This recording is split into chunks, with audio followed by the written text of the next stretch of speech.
వచ్చినాక 3 పువ్వులు 6 కాయలు అంటున్నది ఇది. కాంగ్రెస్ చెప్పేది ఒకటి, వాళ్ళు చేసేది ఒకటి.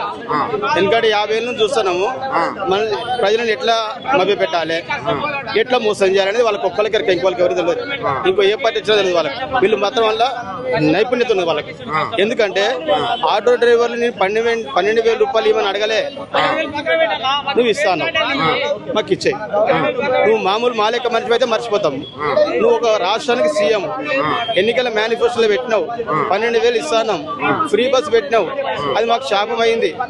అయినప్పటికీ కూడా మేమేదో మా జీవనోపాధి మేము కలుపుకుంటున్నాం. వచ్చినా రాకపోయినా మేము అడుగుతలేము. మా భార్య పిల్లలు రోడ్డు మీదకి వచ్చారు, ఫీజులు కట్టలేని స్థితిలో మేము ఉన్నాం. ఈరోజు ఇంత దరిద్రంగా ఆటో డ్రైవర్లను తయారు చేసినామంటే మొత్తం టోటల్ గా ట్రాన్స్పోర్ట్ రంగాన్ని దివాలా తీసిందంటే ఈ యొక్క కాంగ్రెస్ గవర్నమెంట్. ఈ ట్రాన్స్పోర్ట్ వల్ల దివాలా చేయడం వల్ల అన్ని ఛార్జీలు పెరుగుతున్నాయి. కాబట్టి ఆటో డ్రైవర్లకు మార్పు అన్నారు. ఎట్లా ఉంది? ఏ మార్పు ఏం లేదు, అదే పాత మార్పే ఉంది. మార్పు చేయలేదు ఏం లేదు. రేవంత్ రెడ్డి రావాలి, కాంగ్రెస్ రావాలి అన్నాడు, ఫ్రీ బస్ అన్నాడు. ఫ్రీ బస్ వల్ల మీకు ఎట్లా ఉంది? మేము అనుకున్నాము రేవంత్ రెడ్డి మా హీరో అనుకున్నాం ఫస్ట్. ఆయన తిరిగినప్పుడు చెప్పే మాటలను బట్టి చూస్తే ఇసొంటి సీఎం రాడు అనుకున్నాం. ఆయన చెప్పిన మాటలు గుండె కుదిరేట్టు మాట్లాడాడు. అవన్నీ మర్చిపోయాడు. మాకే పోటీ పెట్టాడు. డిస్ట్రిక్ట్ పనులు తీసుకొచ్చి ఇక్కడ తిప్పుతుండు. ఎందుకు తిప్పుతుండే అక్కడ గిరాకీ లేదు, దానికని నడుపుకుంటున్నాం. మీరు ఏమన్నది వాళ్ళని అని అట్లా పెట్టేసాడు. ఆటో డ్రైవర్లకు సంక్షేమ బోర్డు ఏర్పాటు చేస్తున్నాడు. ఆటో డ్రైవర్ దీర్ఘకాలిక సమస్యలు చాలా ఉన్నాయి సార్. మీకు అంటే 100%లో 1% అని చేసిండు ఆయన. ఏ ప్రమాణం? 0% అని మాకు చేసింది ఏం లేదు. మేము ఆకలి సావులతో 100 మంది ఆటో డ్రైవర్ వచ్చారు ఇప్పటి వరకు, ఒక్కరిని పరిగణించలేను. అదే వేరే చనిపోతే వాళ్ళ ఇంటికి పోతే ఇప్పుడు ఏమంటుండే, మహిళల్ని కోటీశ్వరాలు చేస్తున్నాము, ఫ్రీ బస్ వస్తున్నాయి, అలా 6,000 వస్తానే అంటాడు. మీ ఆవిడ ఇట్లా 6,000 తెస్తలేరా? పోయి ఫ్రీ బస్సులలో తిరిగి 6,000 తెస్తలే? 6,000 లేవు, 6 పైసలు లేవు. ఏంటంటే కట్టు కథలు చెప్పేది కానీ చేసేది ఏం లేదు. అందుకని మళ్ళీ వేయం కదా, అయిపోయింది. 2034 వరకు ఉంటే ఏంది పరిస్థితి? మీరు అందరూ రావాల్సిందే, ఇంకేం లేదు. మేము ఆటో డ్రైవర్ రావాల్సిందే, బతికలేదు ఇక అంతే. ఎవరు పట్టించుకోవట్లేదు. పొన్నం ప్రభా గారికి 4 సార్లు పోయినాం. పేపర్లు ఇచ్చినప్పుడు అలా చదువుతుండు, మంచిగా మాట్లాడుతుండు, టీలు ఇస్తుండు, చాయ్ ఇస్తుండు, లేదు తమ్ముడు చేస్తాం అట్లేం చేస్తా అంటాడు, బిస్కెట్లు ఇస్తాడు, పోతాడు. సరే మేము కూడా అలా పోయినప్పుడు మా సార్ కదా అని మేము అనుకుంటాము. కానీ వెనకమర కొడుతుండు, తెలుస్తలేదు, అర్థమైతలేదు. ఇప్పటి వరకు ఆ ఫైల్ కదిలేదు లేదు. 3 ఏళ్ళు అయిపోతుంది. మరి ఆయన కూడా అంటుండు అప్పుల పాలైనమో, నేను ఎక్కడికన్నా పోయినా కూడా నా చెప్పులు చూసినట్టు దొంగను చూసినట్టు చూస్తుర్రు, నేను ఏ నుంచి తెచ్చేయాలి పైసలు అంటుండు. ఇప్పుడు నువ్వు అన్నది కరెక్టే. నేను అడగలే కదా, నేను ఆకలి మీద నీ దగ్గరికి వచ్చిన. నువ్వు అన్నం పెడతానని నేను వచ్చిన. నువ్వు అన్నం పెట్టా అంటే ఇప్పుడు ఏం చెప్పాలి? నేను ఆకలి మీద వచ్చిన, చిలకల నుంచి ఇక్కడ దాకా వచ్చిన. మా సమస్య పరిష్కారం అది నాతో కాదంటే నేను చేయాలి. మరి ఏం చెప్పినా నేను అక్కడే ఉంటాను కదా, చిలకలగూడలో ఉంటాను కదా, నేను ఆఫీస్ కాడికి ఎందుకు వద్దును? నాకేం అవసరం? ఇప్పుడు రావడం వల్ల ఆకలి ఉన్నది, ఇంకా తిరగడం వల్ల ఇంకా ఎక్కువ ఆకలి అవుతుంది. నువ్వు ఏం చెప్పినావు? మాట చెప్పకపోరాదు. ఎందుకు నువ్వు ఏలేవు? ఇతను కాదు, అవి లేనిపోయిన కోరికలను పెట్టినావు, ఆశలు చెప్పినావు, ఆశల పల్లెకులు తిప్పినావు. 420 హామీలు ఒక్కటి లేదు. ఆటో డ్రైవర్ల పరిస్థితి ఎట్లా ఉంది కాంగ్రెస్ వచ్చినాక? అధ్వానంగా ఉంది పరిస్థితి. ఫ్రీ బస్సు పెట్టిండు. ఫ్రీ బస్సు పెట్టినాక మా జీవితాలలో వెలుగు లేకుండా చీకటి అయిపోయింది. మాకు 1000 రూపాయలు సంపాదిస్తాడు కూడా 500 కూడా రావడం లేదు. మా భార్య పిల్లలు పోషించుకోవడానికి కూడా చాలా ఇబ్బందికరంగా ఉంది. ఓలా ఊబర్లు పెట్టాడు, డిస్టిక్ ఆటోలను పంపించాడు సిటీలోకి. వాళ్ళకు మాకు గొడవలు సృష్టించాడు. సమస్యల పరిష్కారం చేస్తలేరు మేము. గవర్నమెంట్ సంవత్సరానికి 12,000 ఇస్తామన్నారు. ఇప్పటికి 3 సంవత్సరాలు అవుతుంది. 2 సంవత్సరాల 8 నెలలు 9 నెలలు అయింది. ఏమి లేదు. వేసిన గొంగడానే ఉంది. రాష్ట్రం చేసిన అప్పుల పాలైంది. ఇప్పుడు ఏమంటారు అంటే మార్పు అన్నారు, గెలిపించారు.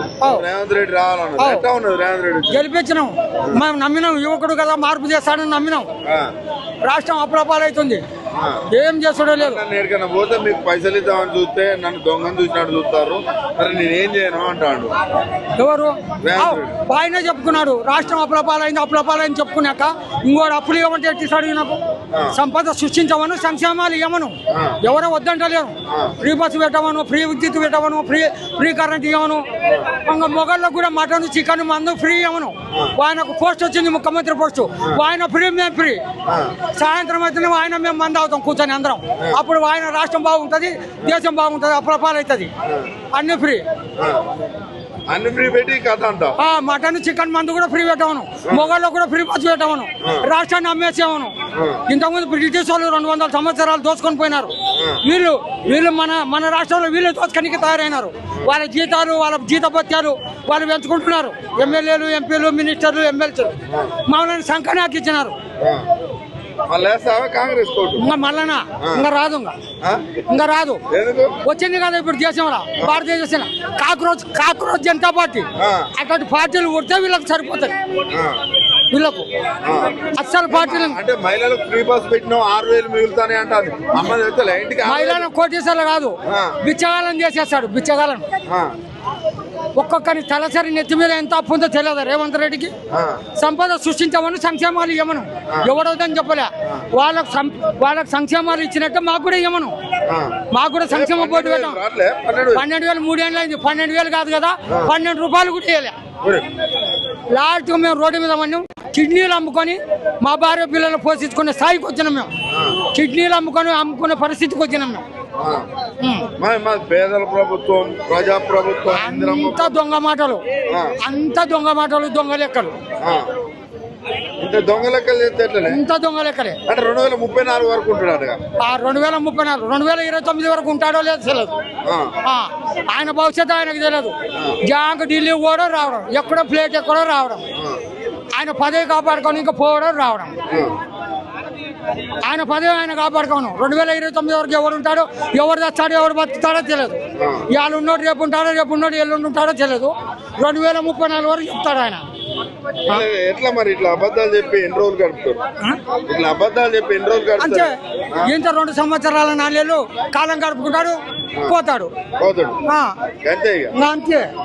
మీ బతుకులు మా బతుకులు రోడ్డు మీద బతుకులు కుక్క బతుకులను చేసి పెట్టినాడు. మా బతుకులు మేము ఓటేసి గెలిపించుకొని ఏదో మమ్మల్ని మార్పు చేస్తాడు, మాకు భవిష్యత్తు ఇస్తాడు, ఏదో ఉద్ధరిస్తాడు అని చెప్తే మా బతుకులు రోడ్డు మీద కుక్క బతుకులు చేసిండు. ఓలా ఎందుకు ఎక్కువైనా హైదరాబాద్ లో? ఓలా ఊబర్ ఎందుకు ఎక్కువైనా? మళ్ళీ ఉన్న ఆటోలకు గిరాకీ లేదు అంటే కొత్త ఆటోలు రిలీజ్ చేసిండు పొన్నం ప్రభాకర్. కమిషన్ల కోసం కమిషన్ల కక్కురుబడి కొత్త ఆటోలు రిలీజ్ చేసిండు. మోసం దమ్మి పర్మిట్లు ఇస్తా అంటున్నాడు. పర్మిట్లు 3 లక్షల ఆటో, 5 లక్షల ఆటోను 3 లక్షలకి ఇస్తా అన్నాడు. కమిషన్లు ఎవరికి? కమిషన్ మంత్రి కింద, రవాణా శాఖ కమిషనర్ కింద, ఆర్టీఓ కింద, మినిస్టర్ కింద, ముఖ్యమంత్రి కింద. నాకు బొచ్చు, పెద్ద బొచ్చు. 12 రూపాయలు కూడా ఇవ్వలేవాడు. 3 సంవత్సరాల నుంచి 36,000 ఇచ్చే బదులు 36 రూపాయలు కూడా ఇవ్వలే. పెద్ద బొచ్చు ఇచ్చిండు మాకు. పీకి ఆయన ఎంటకలు పీకి చేతులు పెట్టిండు మాకు. ఏం లేదు. భవిష్యత్తులో ఇట్లాంటి ఉద్యమాలు ఇంకా మా ఉధృతంగా చేస్తాం. ఏం చేసుకుంటే చేసుకోవాలి.